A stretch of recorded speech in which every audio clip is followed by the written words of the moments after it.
ఇంత రాత్రి అయింది, నిద్రపోకుండా ఈడేం చేస్తున్నావునా? మా వైఎస్ఆర్ కొడుకు వస్తున్నాడంట, ఆయన కోసం ఎదురు చూస్తున్నా అన్నా. కాదన్నా, మీ వైఎస్ఆర్ కొడుకు వచ్చి నీ ముందు నిల్చున్నా నీకు కనపడదు కదనా? అన్నా, నాకు ఆయన కనపడకపోయినా నేను ఆయనకి కనపడతా కదన్నా. నాలాంటోళ్ళు ఆయన వెనకాలన్నామని తెలియడానికే నేను ఇక్కడ ఉన్నానన్నా.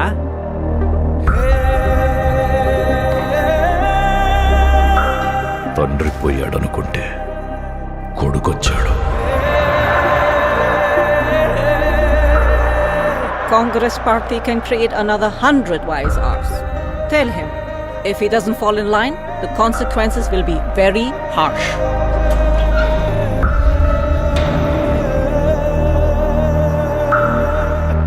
ఉన్నదంతా పోయినా పర్వాలేదు అని తెగించిన జగన్ లాంటోడితో యుద్ధం చేయడం మనకే నష్టం మేడం.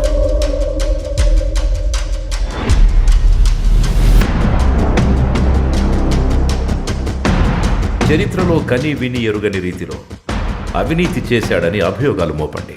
1,00,000 కోట్లని 1,00,000 సార్లు చెప్పించండి. ఒక అబద్ధాన్ని నిజం చెయ్యాలంటే అది మీడియాకి మాత్రమే సాధ్యం. If we can't defeat him,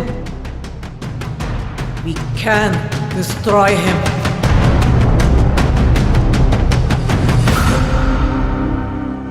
చరిత్ర నన్ను గుర్తుపెట్టుకుంటుందో లేదో నాకు అనవసరం అన్నా, కానీ ఒకవేళ గుర్తుపెట్టుకుంటే తండ్రి కోసం ఇచ్చిన మాట తప్పని కొడుకుగా మీరన్నా ఆ చరిత్ర గుర్తుపెట్టుకుంటే చాలన్నా.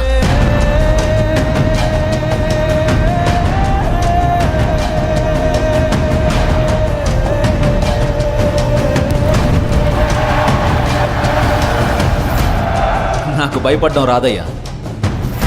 నేనేంటో, నా రాజకీయం ఏంటో మీకింకా అర్థం కాకపోవచ్చు, కానీ ఒక్కటి గుర్తుపెట్టుకోండి, నేను వైఎస్ రాజశేఖర్ రెడ్డి కొడుకుని.